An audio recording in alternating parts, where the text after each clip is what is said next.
the king's most significant mission of his reign, and what makes a royal royal. Hello, I'm Natalie Oliveri and welcome to our new vodcast on nine.com.au Royal Briefing. I have been Nine's royal reporter for some time now and have been covering all things royal for nearly 20 years. My favourite though, the British royals, the Danish royals, but really give me a royal any day, Nicole. It doesn't really matter who they are. 100%. And I am the entertainment editor at nine.com.au. I do love the royals, but perhaps not as much as Nat, but it's good to have her here to set me on the right path. We love it. And there's a lot going on at the moment, Nicole. There is a lot going on, and we have another royal tour. But it's not in Australia this time. It is the King and Queen Camilla, and they are in the United States of America. Yes, that's right. King Charles is in America for a state visit. It is Charles' first state visit to the US as monarch. So a very, very significant moment for him and Queen Camilla historically, I guess, and also, I guess, a really important step between the two countries' shared history, Britain and the US. Officially, they're there to celebrate the 250th anniversary of America's independence from Britain. So I guess some people might say, why is the king going, with the shared history? But it is an important celebration, an important anniversary to mark. Yeah. But there's another, I guess, more pressing reason behind Charles's visit, Nicole. There is indeed. So first, let's just take a look at the 4 days, because it's very different to Meghan and Harry's tour over here. Hugely different from Meghan very and Harry. different. So they start off with a meeting with Trump and Melania, and then have tea at the White House, a classic, and then there's the all-important state dinner, and then they're doing a stop in New York, and then Virginia, and then Bermuda. So this is not an ordinary visit, as you say. This is potentially the toughest and most fragile mission of his reign. What is at stake in this visit? I think so. Look, I think the king has been in power. He's been on the throne since 2023, and he has been travelling a lot since Queen Elizabeth II's passing. He's been to Australia. Now he's embarking on this big visit to the US. It's only 4 days, and I guess the majority of it is happening in Washington, D.C. We've had the welcome ceremony to the White House. We've seen the King and Queen have tea with Melania and Donald Trump, and it's all been rather nice so far. There was a private meeting between the president and the king in the White House, and cameras weren't allowed in there, and I think that was done because there was a lot of worry that Donald Trump was going to do some sort of embarrassing gaffe. Remember when he was with Queen Elizabeth a few years ago for a state visit to the UK? He walked in front of Her Majesty. So I guess all eyes were on Trump. What's he going to do this time? Is he going to embarrass himself? Is he going to embarrass the king? But I think away from all those sort of talking points, there's a deeper mission at stake. Yeah. Before the mission, though, did you see that? Did you see that Instagram post that Washington posted? King and king. The two kings. The two kings. Are you cringed out? I cringed, actually. So the White House, they posted a photo of Donald Trump standing next to King Charles with the caption, "Two Kings." Ugh. Hugely inappropriate, first of all, because of all the criticism around Donald Trump, who's trying to, I guess, portray himself as a king, as a monarch, and standing next to an actual king, I think it's a bit in bad taste. What I did hear, though, some of the commentary about this tour was Donald Trump is in a much better mood at the moment than what he normally is, and that's because of King Charles. Trump loves Charles. Yeah. He loves the royal family. But I guess before I go into that side of things, and I want to get your view on this too, because it is a little funny, but Charles is there, I guess, to mend bridges between the two countries. Donald Trump has been very, very critical of the British Prime Minister. They've, I guess, disagreed on many big political issues at the moment: NATO, Greenland, the war in Iran, Ukraine. And so I guess that a lot is riding on the King's shoulders to sort of, I guess, smooth the tensions, smooth things over a little bit, but he has to do so in a way, I guess he has to do so while remaining politically neutral, because the king cannot really delve into politics. So will Trump actually listen to anything King Charles has to say? I highly doubt it. I think he's got more chance than listening to Starmer at the minute. I think the UK is obviously, as a British woman who rings a mum every day, who moans every single day about the state of the UK. Thank God I'm in Australia, I tell you what. But it's just things are quite dire over there, as they are in so many places all over the world right now. But the monarchy has always been a way to do what politics can't, in that the king doing this whole meeting, it just unifies us in a way that I don't know what it would be like if he wasn't there to be able to do stuff like this. So I think bridging that gap and having this sort of meeting, it can only be positive for the bond between the two countries. But it is always a spectacle to see. But I think, it's a good thing that they've gone, and it's always nice to see it play out. And even if you don't particularly care about the king, you still have his connection to Queen Elizabeth. You have, the Princess Diana connection, Prince William and Harry, the Princess of Wales. I mean, you do have the wider royal family as a whole. And this is something that Donald Trump is obsessed with. Yeah, I love the fact that he's so obsessed. It's wild because, like, whatever happens, he's made so many enemies in the last year or so. But he absolutely loves the monarchy. He absolutely, and he called Queen Elizabeth sharp, wise, and beautiful. R.I.P. Glowing Queen. praise.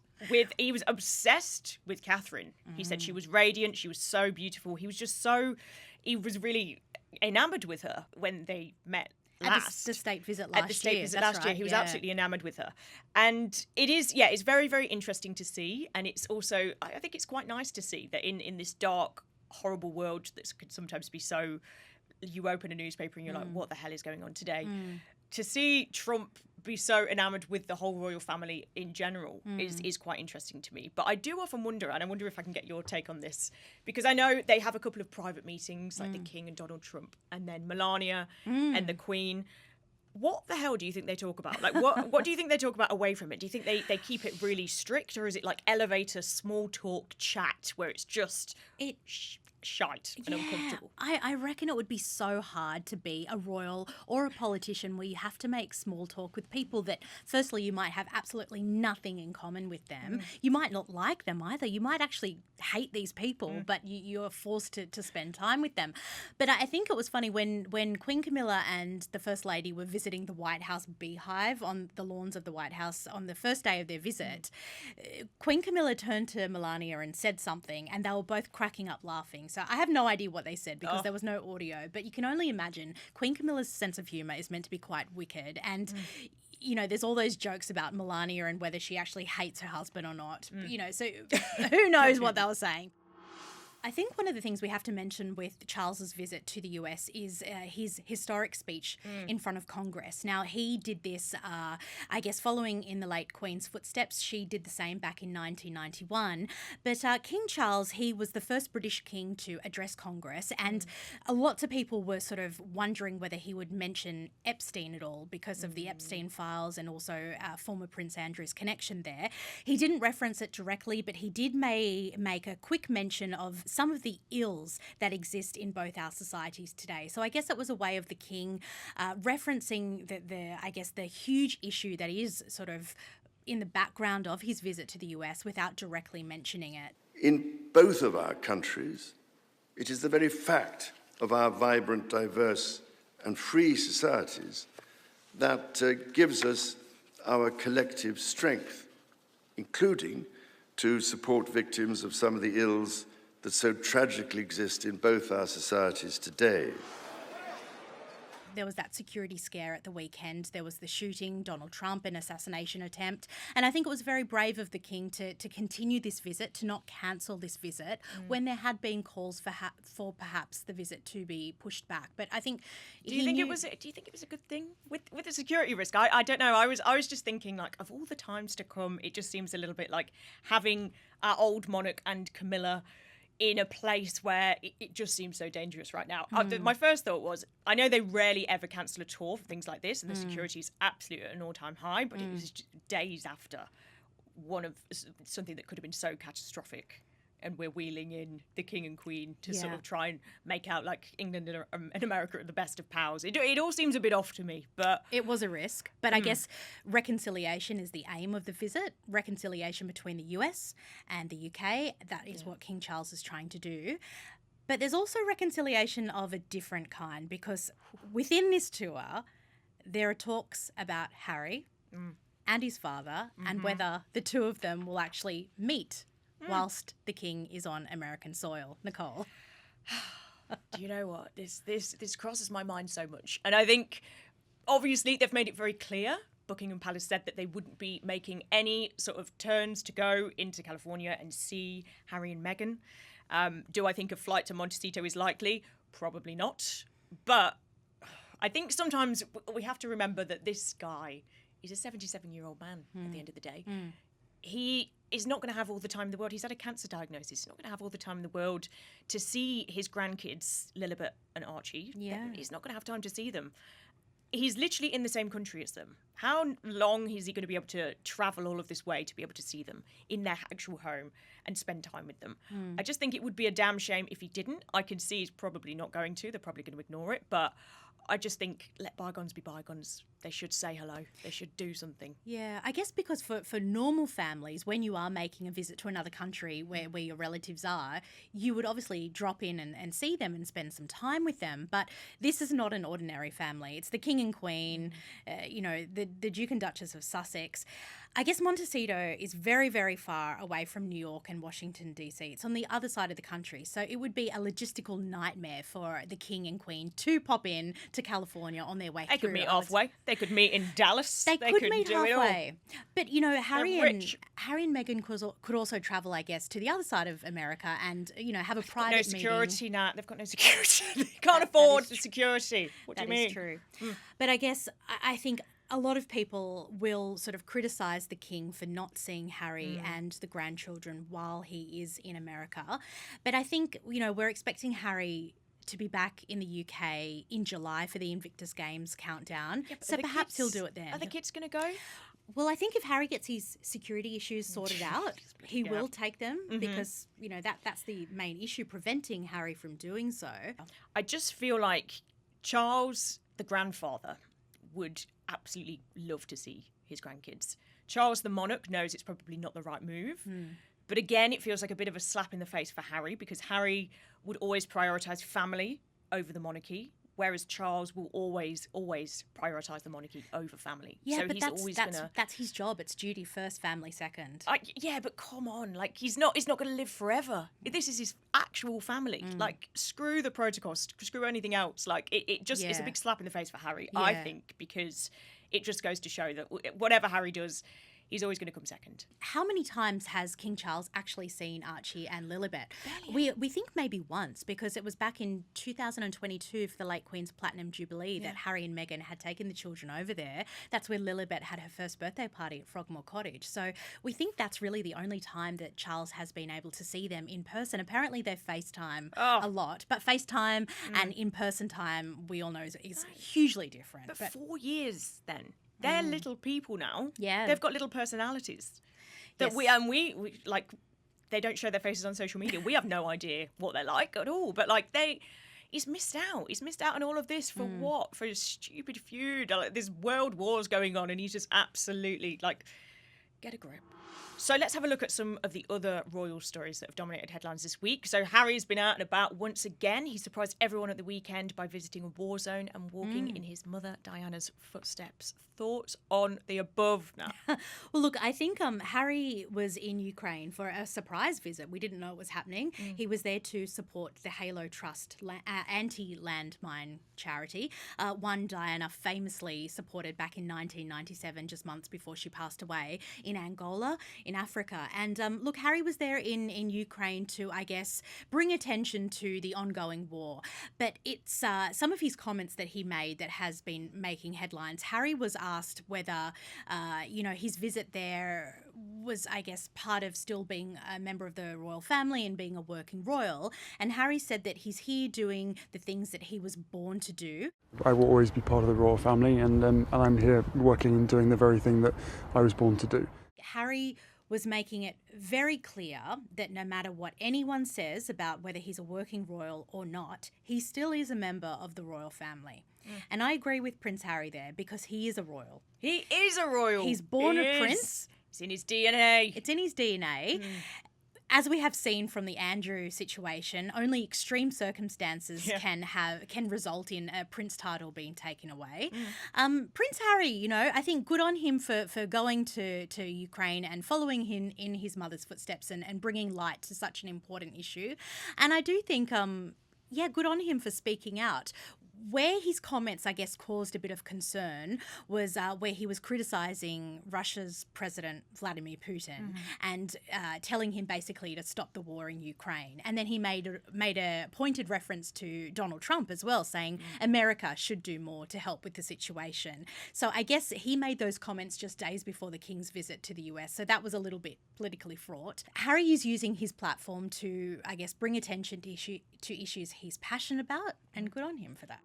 One other major royal story that I would love to mention is Prince William and Catherine's 15th wedding anniversary, April 29. Can you believe it's been 15 years since that wedding at Westminster Abbey? Oh my God, I know. I was a kid and I was watching it on TV and it was the most exciting thing that's ever happened to the country. It was so good, 15 years, and they still look so in love. They do. They look more in love than ever, Nicole. And I think that's an extraordinary achievement to be married for 15 years when there has been so much attention, so much spotlight on their relationship.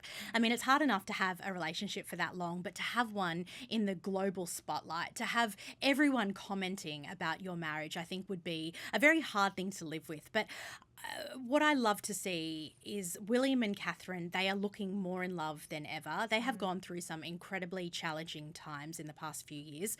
William lost his grandmother.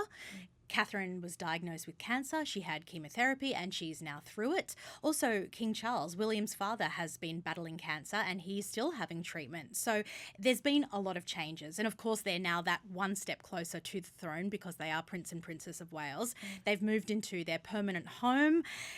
You know, they raised and they are raising 3 children, again, doing it all within the public eye. So I think it's an extraordinary achievement and I love seeing their close bond, I guess, develop over the years. I think you've got a bit of love for old Kate and Will, haven't you? Yeah, well, I remember watching the royal wedding. I remember having it on 2 TVs in the house and sort of watching one channel's broadcast and the other. Yeah, the dress. The lace. Still an unbeatable dress. I want to get married or something like that. It is a memorable wedding gown, and also her Cartier tiara. Everything about that wedding was very memorable. And legendary. Yeah, we don't see something like that every day. I mean, we had Harry and Meghan's wedding a few years later on a smaller scale. No, you're going to say something bad, and I can't. No. I loved Harry and Meghan's wedding. The dress wasn't the best. Everybody knows that. The dress was a bit plain. Now I've got to bring up my favourite royal.